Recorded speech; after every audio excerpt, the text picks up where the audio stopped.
bigger interviews, and then just start growing my fan base from there. I start talking about different topics. Like my show consists of HBCU confessions, hot topics, and definitely a lot of drama.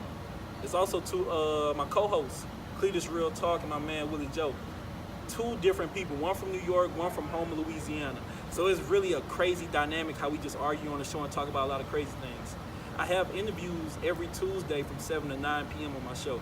And on Thursdays, I have a 1-hour show, but that show is usually for hot seats. So that's people that's like locally or females, because we put people in the hot seat to put pressure on them. We talk about everything. You know, and sometimes you find out the weirdest things about people, right? But it's also a fun and great experience. So what kind of, or who should I say, you know, what interviews have you done already with previous artists, you know, and what artists are you looking to work with? Okay. Well, some interesting things. Well, I done did interviews with Black Keish. I done had interviews with Clutch Williams. I had a couple interviews with a couple people, man. The list is kind of long. Yeah. We think of some of the artists. It's been a minute. I know I had them boys SAF, SMG. Yeah. I had them. It's been so many groups, and I got so many people coming now too. Like, this is the year for me right here, because in October I got a surprise with people. I'm supposed to be getting Young Blue. So that's gonna be pretty big right there. And like, I just worked with so many artists. Like, I go to other places too. Like when I go to Atlanta and different places, I network. And I had phone interviews with, you know, Mark Demps. He was the head of Radio 1. Right. I didn't network. I didn't have phone interviews with Bebe over the air. So it's kind of crazy. I didn't kind of network my way into the game. I only got a foot in right now, but I'm still growing. Right. And these networks I done built, it basically connects me with almost a little bit of everybody. So from now, and then this is the crazy thing, all my Tuesday interviews are already booked for the whole semester. So damn. Yeah, so it's a long list. So like, what about like other people? Like, name one person that you can work with right now that you would like to. If I could work with anybody, like interview them, whether they mainstream, local. What's crazy, I missed the person I wanted to work with last year, but that was Boosie and Webby. I had an interview with them. It was crazy, but I was in Cali at the time. Right. And so when my guy Rich Boy hit me up, he was like, man, where you at? It was like 9 in the morning Cali time, so it was like, I think 11 or 12 here. So basically he was like, where you at? I'm like, man, I'm in Cali right now. I'm handling some business because me and my boy Cletus, we had a function out there. So we went out there. He was like, hey, man, you know, Boosie and them in Shreveport, man, I'm getting you in there so you can do the interview.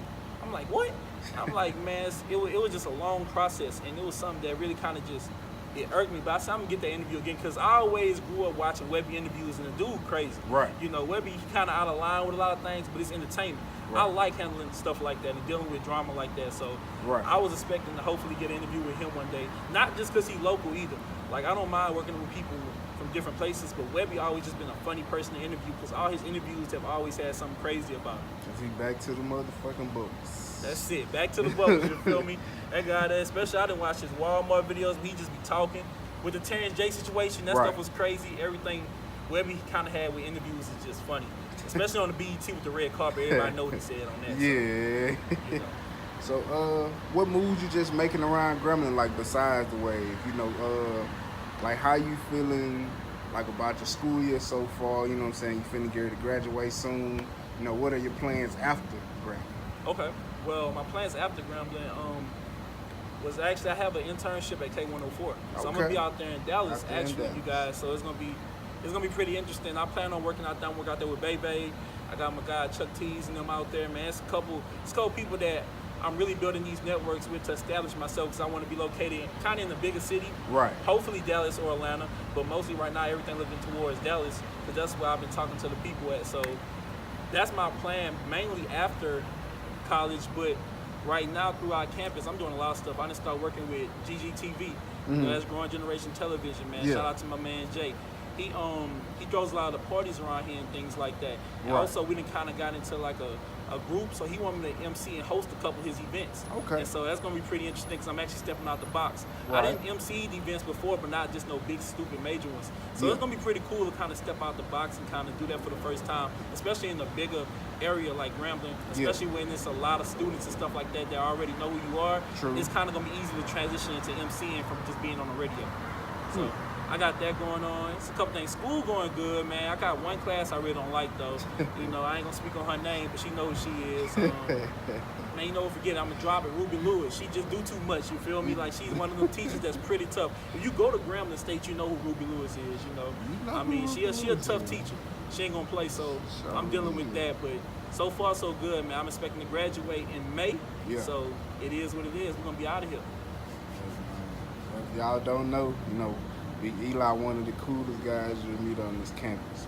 And most definitely, you feel me? Hey, You know what I'm saying? gotta stand up for the big boys, man. Gotta bring that flavor. You already know what it is. You know what I'm saying? So, how you feel about, you know what I'm saying, people, you know what I'm saying, addressing the new gates? You know what I'm saying? Like, New gates? Yeah, the new gates.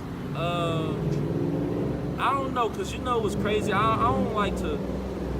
I like the old gates was cool, but the new gates, he doing a little too much. I mean, cause a lot of things like he started doing, especially when he started with the religion things, and he kind of started just getting Gates. You know, I'm gonna put it like this: Gates always been the kind of dude to try to do something out the box anyway. Mm-hmm. You know, and be different. You know, he always think he knows something. I ain't gonna say like he know everything, but he always was like the different one. You know, especially with the religious stuff. Right. How he kind of. But one thing I do appreciate about him, how he, you know, cherishes his family and stuff like that, and how he, you know, handles his business. Because his wife is his actual manager. And so stuff like that, that's dope. Everybody ain't got that companionship with their partner. But, you know, I've heard a lot of rumors. I don't like to speak on rumors because I don't know if they facts. You know, people saying like he's a fraud and this and that. He not living like that. But I don't really speak on another man. So you feel me? So at the end of the day, it is what it is. I think the Gates, he cool, you feel me? I think his music can go back to the old trap ways, but at the end of the day, Gates gonna be Gates. Alright, so you had one thing to tell the people about Big Eli. You had one word to describe yourself. What would it be? One word to describe Big Eli.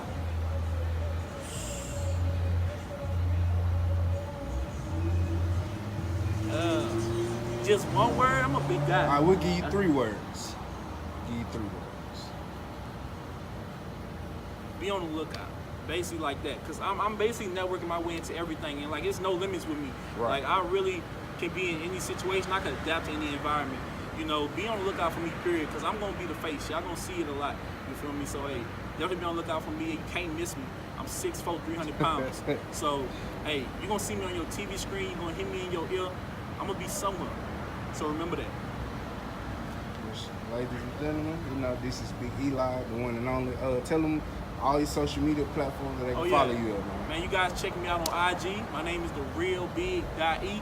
Twitter is Big Eli with 2 underscores, man. I don't really be on Facebook like that because my family be on there. They be tripping, you know, especially the stuff I do now. You know, my lifestyle is more involved in it, so I don't really be on Facebook like that. But Twitter and IG, that's where you find me at. IG, the real Big E.